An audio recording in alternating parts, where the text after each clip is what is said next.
because she's mine. That specializes in chronic injuries and has been in practice since March of 2010. Prior to that time, she began practicing Feng Shui, learned from a Shoreline Library book in Washington, right? She noticed it made a more peaceful living space, and so she's continued to practice, and in fact has taught a class on Feng Shui here, which I took. And she recently overcame two of her greatest fears, one being aerophobia, the fear of flying. She didn't tell me what the other one was. And she's planning some more trips to some beautiful places with her love Eddie. She's a lover of music, and her favorites are soul, R&B, and rock, especially when cleaning or creating therapeutic art with reused materials in mind. She's currently writing a book, which I saw today she called pretty blasphemous. Blasphemous, yes. But it's called What Truly Happened in the Garden of Eden. So please watch for its release. And I'd like to introduce my very dear friend, Courtney Brown.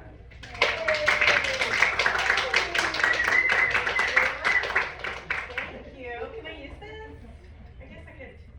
Yeah, it'll be fine. All right, so thank you all for showing up and being here. I appreciate you guys. This is like probably my third presentation here.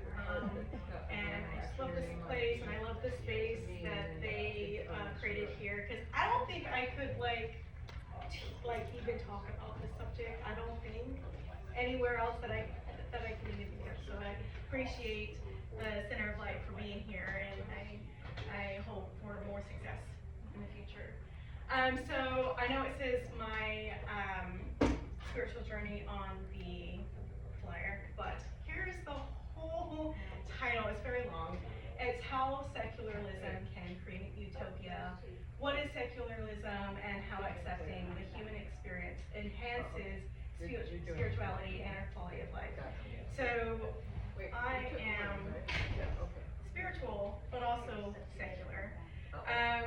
So I wanted to share with you my spiritual journey and my secular journey, and how that kind of coincides, and how it can actually, I believe, help everyone else here as well. So I don't know if that's oh yes, please. Rated PG-13 for language. Rules, please be accepting. This is like my favorite thing. Whenever I am in a situation where I'm about to fight somebody, like, because it actually helps me to be a little bit more responsive in a correct manner. Okay, so yes, acceptance is key in responding better, promoting better security, keeps you out of jail. If you need to excuse yourself, please do so quietly and return quietly. And there will be time to ask questions at the end of class. Please feel free to write them down and ask them. I might ask you guys some questions, so we'll like intermingle here a little bit as well.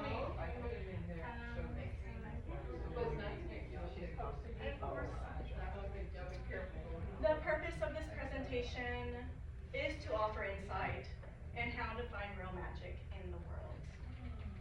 And spirituality through believing in and accepting the truth first. Although it is sobering in the beginning, know this from experience, it also provides clarity, success, and protection from predators lurking in the religious and even spiritual communities. This is really big right now, and especially after COVID, I've witnessed and seen a lot of that going on. So I wanted to. We're also going to be talking about predators and how to fight them off without going to jail. And most of all, to be reconnected to our planet, which can give enrichment beyond all material riches. And isn't that what spirituality is to begin with? Oh, wait. You went the other way. No. 1 second. Yeah, that's fine. I know, you did it. Okay, so a little bit about me. I was born and raised in the South, so I was in Fort Polk, Louisiana. I was born with gastroschisis there. My story is a little bit like Erin Brockovich. But she wasn't actually born. She helped those with birth defects and was dealing with miscarriages and things like that. But that happened in Fort Polk, Louisiana. So I'm actually a huge fan of Erin Brockovich and environmental lawyers and all the great work that they do. So that is how I was born. Isn't that beautiful? That should be inside. So fun fact, I was actually the sole survivor in the NICU. There was 2 other babies that were born with gastroschisis, and so I was the sole survivor, and it took them about 3 days to put everything back inside, sew me back up, and take me home. So, yeah, that was rough. I was raised Baptist Christian. I have had a lot of interesting issues with that. One was, the belief that, hey, God wanted this, but I think that's quite cruel. So I decided, you know what, I don't think that was very justified at all. And in me removing myself from those beliefs, I actually figured out what was going on in Fort Polk. I asked a lot of people in the military that are, mostly in the Army, because I think that was mostly an Army base in Louisiana, right? Yeah, and so, they actually have retired here, and they know what specific thing that they were dumping in Fort Polk, Louisiana, that caused this to happen to me. And so with being a little bit more secular and separated from those, I believe, false beliefs, there was a lot more justice that I could see, and there's a lot more freedom in that type of thought as well. And so with all of this is my beginnings. And so I'm a business owner and a philanthropist, and a lot of my philanthropy is in environment because of this, right? So that's what I like to do. Of course, I like to do feng shui and massage, and I love helping people with their aches and pains. And so I think with my own aches and pains, I do think that helped me in my journey to help others with theirs. And yeah.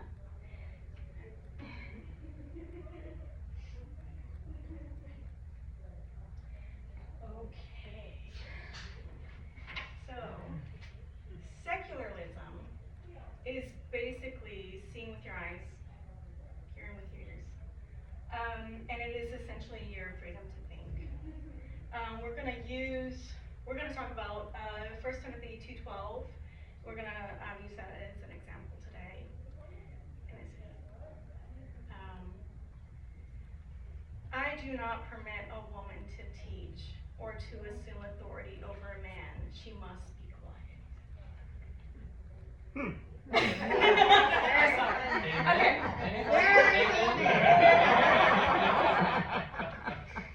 So. No, it's hey man. Yes, I want to know the tea on his life. Like, what woman hurt you to say that? Okay. So when we talk about secularism, or just talking about our own experiences in the world, like, say for instance, like, our first teacher could be our mother. First teacher could be grandma, or dad. But I know for me, like, I taught how to, clean, cook that's a life skill. And if they were not permitted to teach me, who was going to do that? So that's one of the important reasons why secularism should absolutely be involved in religious and spiritual settings, because it brings you back to your life. What happened in your life to help make you successful. So, of course, two, here's the other benefits. And it is utopia. So, we talk about heaven on earth that most religious books speak about. And so how all of that is done, you have to learn, you have to know things before you can actually problem solve, right? So if you look at any situation in your life that was god awful or just the tiniest inconvenience, you know, if we learn more about those things, then we get ourselves out of that situation. You know, there's a lot of health in education as well. So in order to learn, you have to eat. You know, in order to read, you have to be taught. So there's a lot of community involvement in these things, and it's about the real life solutions on how you go about that. And how you get that is you have to see with your eyes, hear with your ears, feel your feelings, you know. And so yeah, all around the world, in these great societies, there's already a utopia going on right now. They have successful justice systems where they absolutely are a lot more secular, and they are heavily reliant on evidence and experience, and that's what makes them so successful and all that. And that is also very true in our own personal lives, where if we do this, it will take us on that path of success of wherever it is that you need to go. And the reason for that is because we are all a part of this truth. We're all a part of reality, and being connected to it creates a more enlightened society, regardless of where we are in the timeline.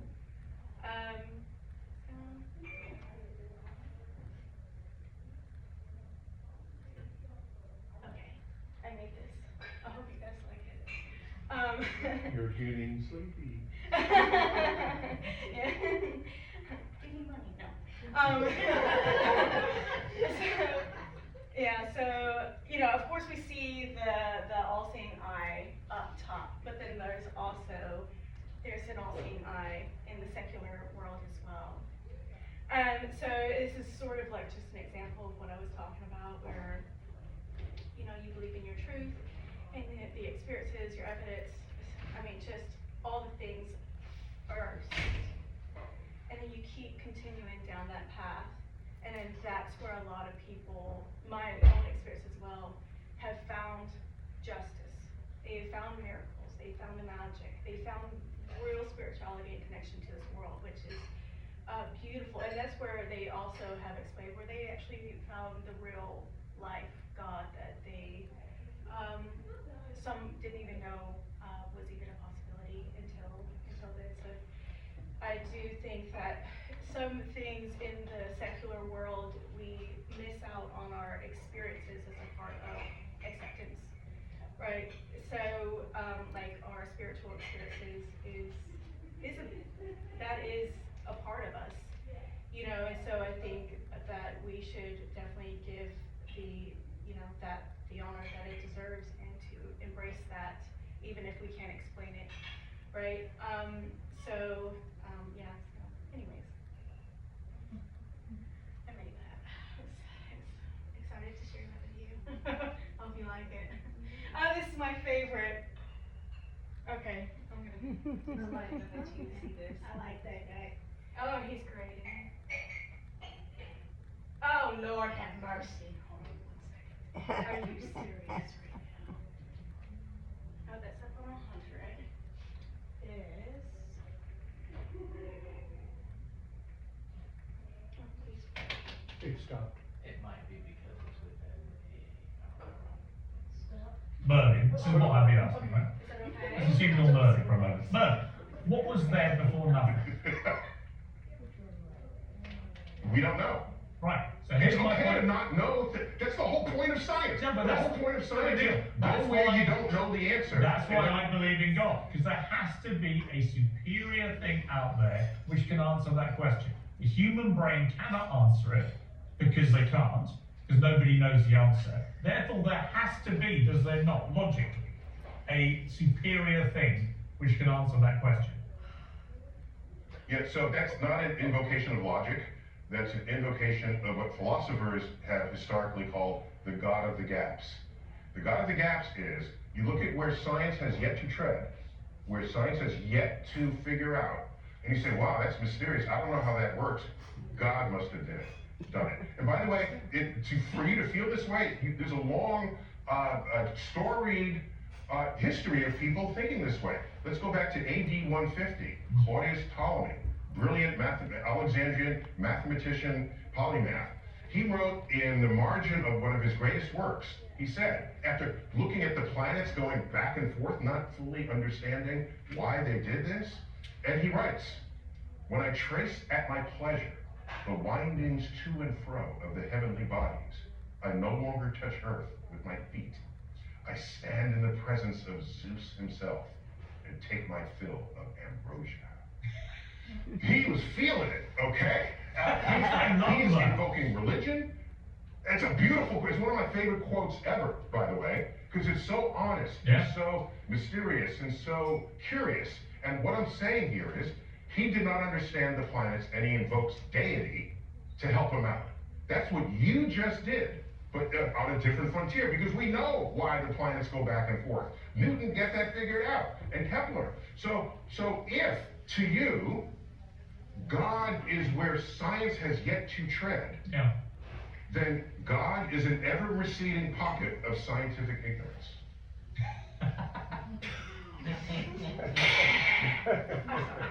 That was funny. Okay, so, okay. I love this because, right, there's, religion has often said, this is what God did, right? And even invoking God in very unfortunate situations. Oh, the tsunami, that wiped out, was it Indonesia back in 2013 or 2012? God must have done it. That's so rude. Like there's no reason why we should treat each other like that. Like God is just this entity that's just gonna wipe people like that. And so I think this is how we've come closer to who God really is. Because you need to understand weather. You need to understand birth defects and how that can affect people from their brains all the way to their skins, and how that affects their life moving forward. And if we learn more about those things, we can eventually know who God really is, right? And so I love that he separates that, because he's keeping the story straight, and I think we absolutely need that, because there's a lot of ignorance where people were like, it's just my religion, and it's like, well, you're being rude, and I think everyone has a right to check people like how Neil deGrasse Tyson did here, and but so I think he's actually doing a really great job, and I think he is actually agnostic. So he believes maybe there may be a possibility, and he keeps that idea open, but he's done a good job in, I think, helping people perhaps be a lot more open on who God really is. So I think he's great. Okay, and I think it's super important to reconsider our values and morals. Because by the time we're 25, everyone's over the age of 25 here, right? So, yeah, our frontal lobe is now fully developed. So now is the time to figure out what was true, what was the things that we were taught, or that we were forced to believe in, that was just, maybe it wasn't even real at all, or maybe there was something to it, but you can think for yourself a lot more now, right? So your morals and values, your personality, unfortunately that doesn't always come in for everybody, with narcissism, but this is very, very important to at least reconsider all of the things now that we have a lot more experience in the world, and it's very vital because the self-care to combat neglect. So we oftentimes neglect our own morals and values based on our own experiences because of society or the way we were raised and things like that. Because once we do, that is more in alignment to the reality. This can make our decision making just so much better. And my own personal experience, it is much better enjoyed that way as well. And so here, like many personalities, like a lot of people don't like themselves. And so, and it's because a lot of times they don't know themselves. And I think they hate that about that situation. So we're gonna just try this little exercise. We'll do this for half a minute. Yeah, we have time.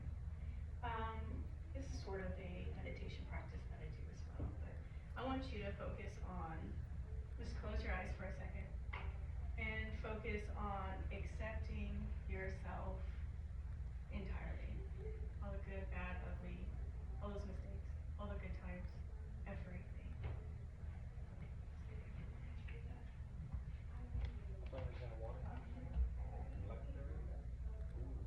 Raspberry nectarine. There's more in out there.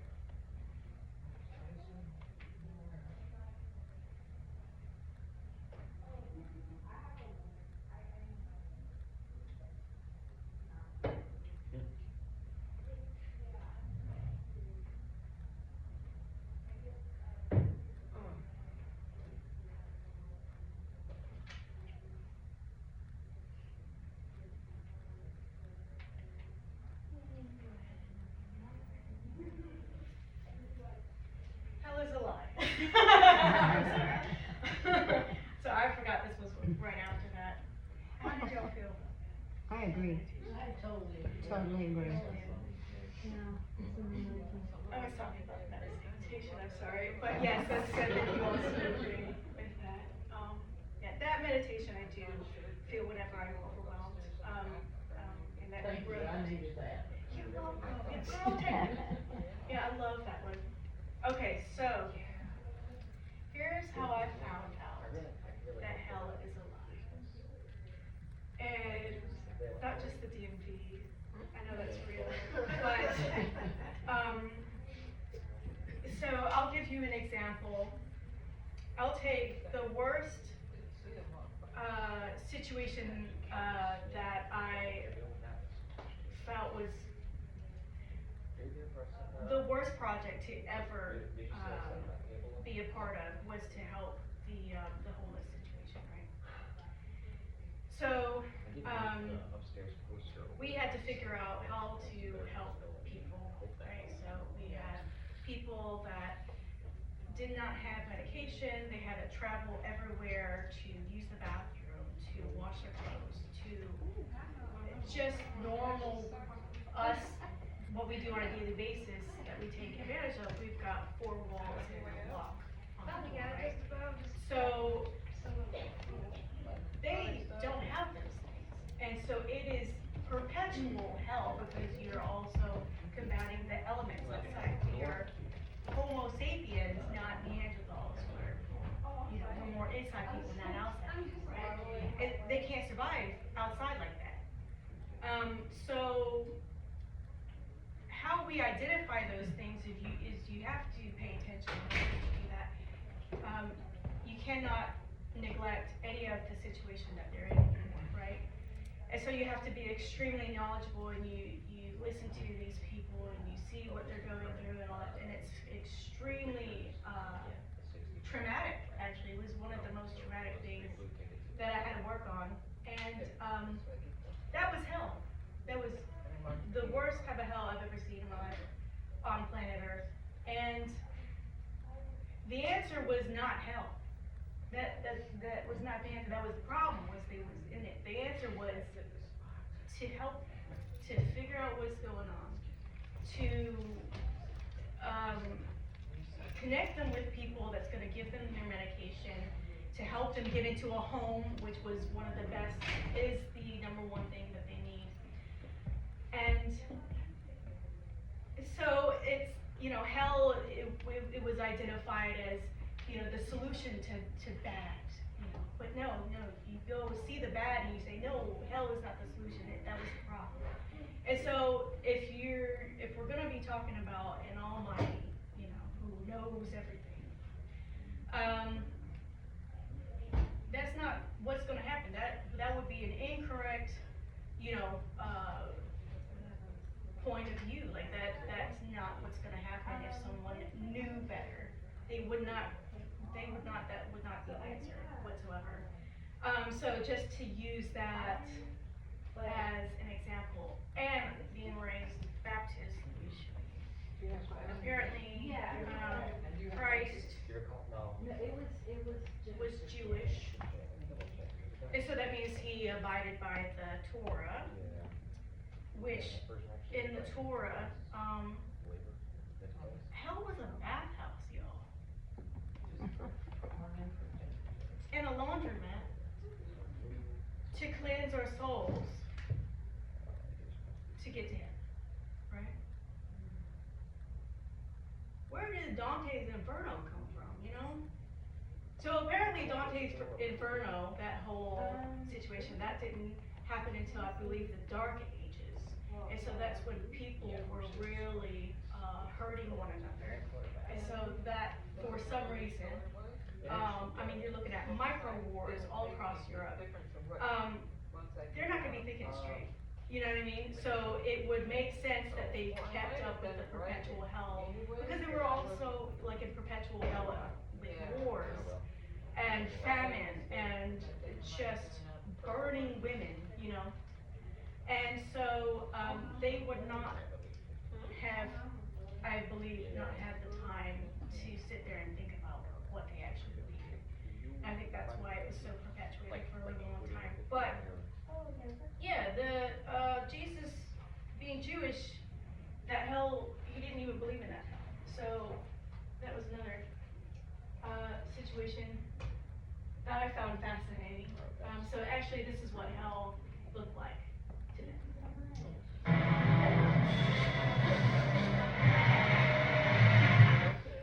You like that? It's cute, isn't it? Y'all ever see Spirited Away? Yeah, so Chabad.org. They'll talk about all this in great detail if you're ever interested. It's a beautiful place. Hell is a beautiful place, apparently in Jewish tradition. So it's like, okay, cool. Alright, so this is my spiritual experiences. Oh, I have a good time. Okay. So the first time I realized I was a strange kid was I was 3 years old and on the verge of trying to speak. But I didn't want to speak because I was afraid to say bad things to hurt people. And that was because I could have sworn I was a man that used my words to hurt people before I came here, right? So that was quite fascinating. I don't know who I was. I hope I wasn't Jim Jones. But yeah, so that actually was the reason why I was quote unquote mute. Was because I was afraid to speak, because I've been through that in my head over and over again, and I think it's real. You know, I think I actually remember being a god awful man, like a crusader of some type, and just lied to people and hurt them. You know, so yes, so I try to be very careful with my words ever since then, and yeah, so that was my first spiritual experience, was that, and I was 3, and no one talked to me about that because I was raised in a Baptist household. No one talked about that, you know. So my second one was right after I was still just about 3 years old. And I did not realize that my mom had attempted suicide. So I was standing in front of this table pushing on my mom, but I had to get out of the way of this other woman I thought was my mom's friend and come over here, push on my mom because I thought she was sleeping. And so, yeah, and then all the EMTs like busted through the door and all that. I was like, what's happening? And I had no idea that that other woman was not there. Is So what? that was my second. Mom's okay, by the way. I don't think she's all there, but I think she's okay. And so, yeah, and it was a Korean woman too, so I don't know. I talked to my mom about that before, and it seemed like it was like a friend that had passed on. I have no idea, but yeah, that woman did not exist there, apparently. So I first started my deconstruction, and I stepped away from religion on an Easter Sunday. I was 14 years old and angry at the world, and that actually helped me to sort of get out of my sort of angst in a way. That actually helped my rage, because for me, whenever I see an injustice, I am angry. So continuing to believe in something and not seeing anything being done, it made me perpetually angry. So I left my faith. Yes, and so I became a full extremist. I tried to have people, I was afraid people would go to hell. And this happened after tripping on a lace joint. I still don't know. I think it was PCP. But yeah, so that I think that made me very afraid of I guess the afterlife. But yeah, I don't think the lace joint helped my brain at all. So I think I want to say that might have contributed to my anxiety, and that's what made me kind of a little bit more extreme at that time. I did have another spiritual experience at 17.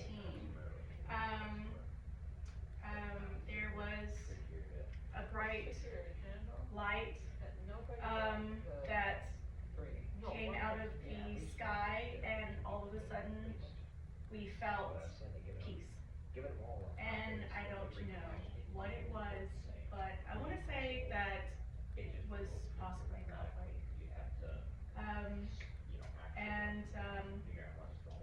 I did have a near-death experience. I had drank myself to death. I had to get CPR. And then after feeling that light, I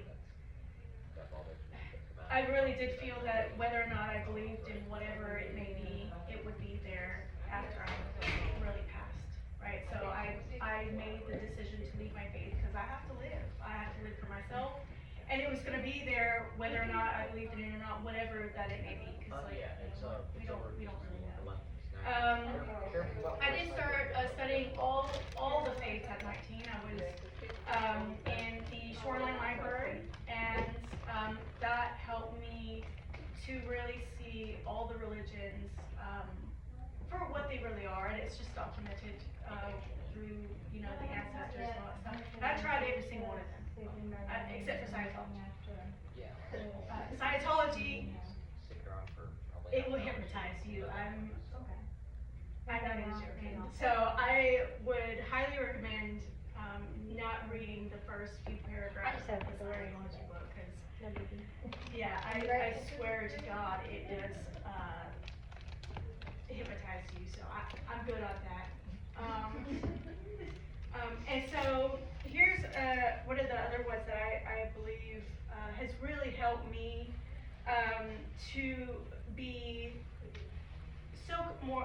much more confident in the world, was just studying cults and just how people become god awful and why that happens. And so we're looking at a sort of common occurrence here, and that's very much severe untreated anxiety.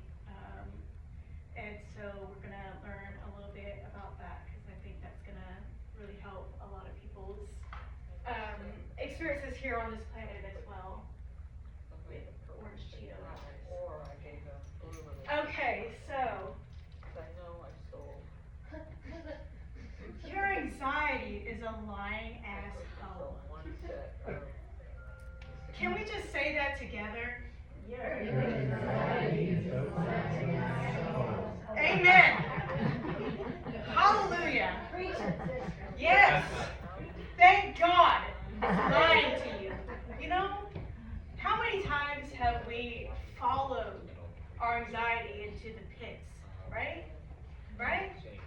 We nowhere. A wild goose chase, because it's like, what happened? You know, it felt real, but it wasn't, right? And so, we gonna learn how to get ourselves checked here, and this is something that's really, really helped me a lot. So I know feelings aren't facts. Now intuition, that's a whole nother ballgame, okay? But we're gonna figure out what's intuition and what's just like a feeling in these terms, and thoughts are also not facts. So we're gonna sort of give those two some space and try to really analyze what things really are. So how I helped my own anxieties is I'm checking, you know, you gotta check your feelings, you gotta feel your feelings. If anyone has ever done that, that's sort of like, I figured that out on an actual meme, and I was like, wow, this actually helps a lot. So I started doing that, and I was like, oh my gosh, so I use this whenever I am confused in what is my anxiety and what's intuition, right? So, and so the more I did do this, if anyone wants to give it a go, I highly, like, you're not gonna fall into a ditch if you ever do this, you know. It is really, really tuned in my intuition, and really it does also, it's a part of loving yourself and caring about yourself, because, you know, we all need to kind of identify things to make sure that, you know, we don't get, you know, misguided by our anxieties, and to protect ourselves. If something is really off, then you got feel your feelings, and then you check that out, you know, call the police or whatever, you know, so,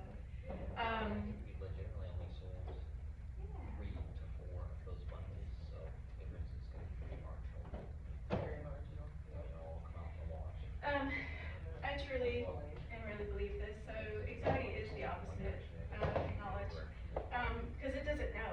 It's blind, you know, and it's based on a lot of things. Now things can trigger our anxieties. Also, I'm not a mental health counselor. This is just all based on my experience.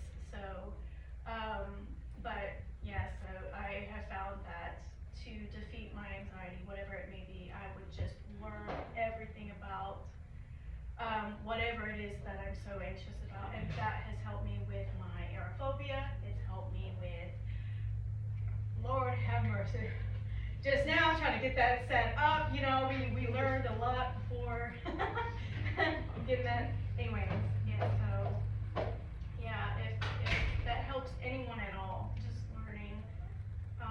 learning so much about what it is that you're anxious about has helped me so much. This beautiful man here. I think that's his penis right there. If anyone wants to take it, yeah, there. Oh well. Is it really that small?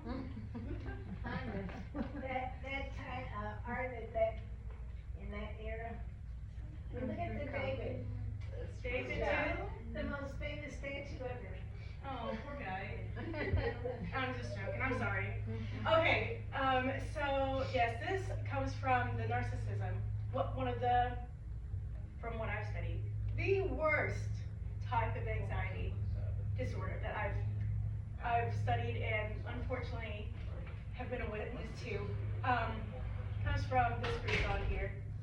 And so they say that it's a person that loves himself way too much. It's actually the opposite. So this personality disorder, it is where you actually love yourself. Versus loving yourself, and they are essentially obeying their anxieties. I mean, there's no real, steps in place to help them stop doing that, right? And so there's a lot of misinformation and lies that they spread because that's what they actually believe in, and it's very, very unfortunate because it takes people down, and nothing good comes from obeying or believing in a narcissistic person. So, yeah. Doesn't it also mean that they're controlling? He is very controlling. Who said that? Me. Oh, yes. That's why they're controlling, is because they cannot control themselves. I mean, they're so. I also believe it also stems from not knowing how to love themselves. So they have to control others Right. and take their power away because they don't have their own power. Exactly. They Yeah. truly believe that if they control other people's power, that they'll gain their power back. Right. And it's, and they could have the entire time. It's a complete waste of effort, to constantly find their supply. It's like you are your own supply, you know what I mean? And they just don't see that, right? And then they just suck the life out of everybody else, and it's like, all of that was completely unnecessary. It didn't have to happen, right? So, what a waste of life, I mean, that's all it is. Golly, this is my favorite. I made an art piece about this, actually. It's really good. Yeah, why do people keep leaving me, huh? Might have to do with your personality, and being an ass. But yes, that's one of my favorites. I actually made an art piece about. Oops. Are you serious? Okay, wonderful. Okay, so let me show you. This guy right here is fairly famous on YouTube, and he has I think a YouTube channel. So what he does is he talks about his narcissistic personality disorder. It's very, very uncommon that anyone with a personality disorder like his actually gets the help that he needs, because he doesn't think that, people usually don't think that there's anything wrong with So him. he did his shadow work in inner childhood. Yeah, and this one right here, even though he's done so much, what happened here is that he actually has an aha moment, where he finds out that he's got a lot more work to do here. Good morning. So not to be like that, not always. I'm so. So then, what does it mean in terms of your relationship with your parents and not wanting to be like that? How do you mean? Well, you said that you wanted to be not reliant to them and different from them, maybe in some way. Hmm? Oh, I say I don't want to be like just like my parents. Yeah, but in some ways you also started exploiting people on different occasions. Yeah, true. I mean, I feel like I probably, honestly, if I'm being honest, I feel like I am more exploited than my parents. What's that like to see that parallel? I think the biggest myth that I've overcome in this training is that parents have the. Amazing. Did y'all see that? He was like, oh. Anyways, there's a lot of instances where he has that aha moment. But yeah, so if anyone wants this whole, subject, I can also send this to you via, Yeah, I've seen. whoops, I'm so sorry, I've seen six. via You email. have tickets. Okay, Oh, shoot. so here's some normal people, normal healthy people shit that you could do to get on their nerves. Let me finish. Ignore them. You know, and if you can't ignore them, give them constructive criticism. They really love that. So setting and enforcing boundaries, make them know that if they fucks around, they gonna find out. You know, let them know that. You know, it's gonna make you feel better too. I promise you. Build up others in their presence. They like to think that they are number one, and they are not. So if you do that, that's very helpful. Be less available. Well, I gotta take my sister to her foot doctor, you know? Try to stay calm. I know that's very, very hard. Bring up hard facts. That was a really, really good one too. Bring that to the judge. Rejecting their advice, that, I love that one because it lets them know you are wrong. That's why I'm rejecting your advice. Just let them know, you know. Work towards your own goals. That was my favorite. I've actually written a book now, so that was very helpful. And end the relationship. That one is top notch. If they cannot do any of these things, dear God, help us all. End the The last relationship. one worked every time. Yes. How do you think? Y'all like this one? Y'all like that? That one's pretty. Look at her. She's on Oxford now.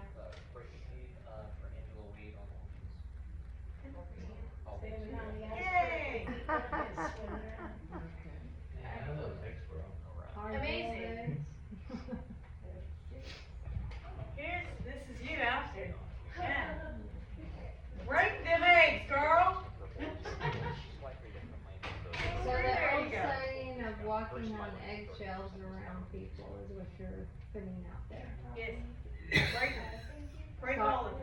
It's Stop okay. walking on eggshells around people, take your power back. Absolutely. That's exactly what it is. Take your power back. Screw their ego, man. Why is it so important to like uphold their own ego? You know, we're not doing them any favors, right? And we've seen that. And so I really like that. I thought it was a good example. Okay. And so this one is also one of my favorites. A great way to combat manipulation and bad character is learning what real love truly is, because these narcissists, they gonna tell you they love you, but not really. You know, how you gonna know if mommy and daddy didn't really give you love? Who's gonna let you know? You know? So I actually made these flyers. This was actually to help people in domestic violence situations, but this is also a really good. So if Miss Sally, if you want to take one and pass it down, and I know where so this one I made with a good friend of mine, Charles Ray Hastings Jr. And so real love is empowerment. If it's not giving you wealth, health, or wisdom, that's not real love, right? And then real love should feel like freedom. You should feel free. You should not feel trapped at all. If you feel trapped, there needs to be a discussion. You need a conversation, you know, with yourself at least.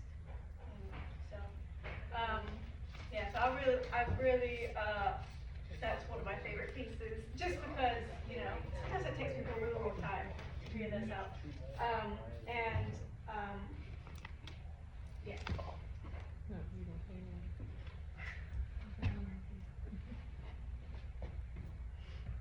And I know no one really has a pen and paper or anything like that. But Did you want one? you have a camera. Stupid this year.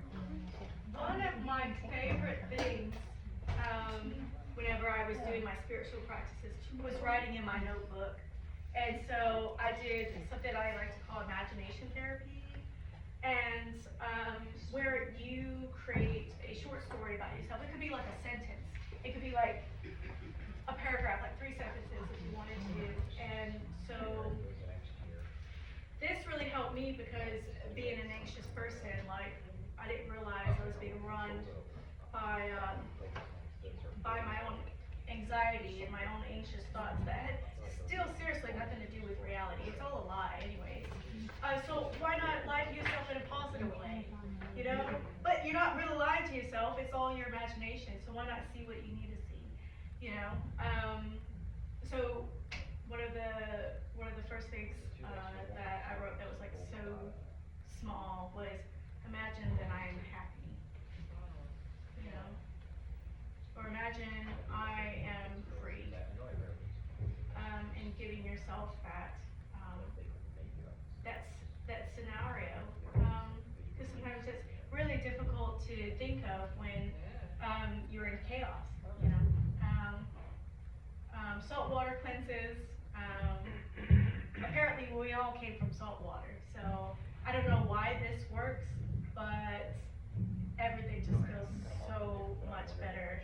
I wouldn't put it on any metal or anything like that, but I have noticed that the saltwater cleanses, like and with the imagination therapy together, if y'all just want to try it one good time and just find out what I'm talking about here, those two things have been very, very helpful. The body scanning, this one helped me with my scar in my stomach, and when I accepted that area, which was the least loved on my body, I stopped blaming myself for that situation, and I didn't even realize I didn't even blame myself at all. Like that, because that's a lie. You know, you putting something on yourself that's an actual lie, and it has, you know, doesn't help your success or your health or happiness at all to do that. So that one has helped me so much. Church, you know, just being around healthy-minded people, our communities and things like that. And of course, I've already talked about that one there. Okay, and that is it. In conclusion, heart on fire. Is there any questions or anything that anyone wanted to talk about? When you went on your spiritual journey, were you aware of your gifts, or did you just slowly come towards understanding that you had these gifts? I think I pushed them away for a really long time because I didn't have any guidance. I didn't know what that meant. I just knew that maybe I shouldn't talk about it out loud to certain people, you know? But yeah, the more that I accepted it, the more I've been able to use that and to, like, I'll have someone on my massage table and all of a sudden I'm talking about something that they needed to hear. Yeah, cause You know what I mean? you're claircognate and you're clairessential and Yeah. you a lot of players. Yeah. And it's part of your mission to do that. But when you were starting to realize who you were, when you were going in the rabbit hole, so to speak, is what you're kind of talking about. You know, you're looking for all the information to understand you and understand your journey and your mission as a light worker. And when you were doing that, were you pushing it back, or were you just allowing it to come? Were you accepting who you were, or were, because of all the traumas in your inner child work and all that, had you already started that? And, yeah, cause like with me, I had it from the beginning, but I shut it down because of the fact that I didn't want to be different. I knew I was the black sheep, but I didn't want that. So I know I went deeply into the matrix in my 20s to my 40s And then I started coming out of the matrix, and then I was sitting here going, what the heck is, I mean, seriously, is this real? And so, then all of a sudden, all my clairs opened up, because when you accept it, when you see it, you feel it, you know it, you accepted it, then all of a sudden, it's like this whole, it's like a movie just plays, and you know that you are this, and you've been this in this lifetime, and you've done this, and everything is experience that you are doing is part of your mission and your goal, and who you are, our sole purpose. Yeah, the acceptance was a huge thing. I mean, it was a huge part of my life, and I started doing meditation and the acceptance meditation, and there's a whole other personality to that type of life too, where I wasn't fully myself even, and so. I think we all wore a mask at first because we did not want to see past the veil yet, and so it was almost like we kept ourselves back to a certain point, and when you hit a certain energy and you start questioning things and you start seeing things out of the box, all of a sudden you're just like, wait a minute, this doesn't make sense. And you start comparing, okay, what this spirituality versus religion, and you start seeing things and you're like, why is it that nobody else can see it? Right, yeah. Okay. So I was just wondering on your journey how you were able to see out of the box. Drawing, we can wrap that up in logistics perspective. I think I needed to really, in order to continue on my healing journey, I just needed to accept all of it, myself entirely, or else I was just gonna go down on this path of no return, so it was, it's just what needed to happen in my life, and I think it's really helped me grow as a person and not be as hateful towards religion, and so I think accepting people, and I think too, I'm not saying that just because you accept people or you accept yourself doesn't mean that you're going to be that you're not going to be angry. I think you're just going to respond better, and your response is going to be a lot more justified. But in accepting all of that, it is very helpful, and it has also helped my anger issues. So, Well, I want to say I've known Courtney for a lot of years, and I've watched her transform. Her growth has been stupendous. She was wonderful when I first met her over plastic straws, and she's amazing now. And she's a wonderful massage therapist. If you need one, I highly recommend her. Anyway, thank you so much for your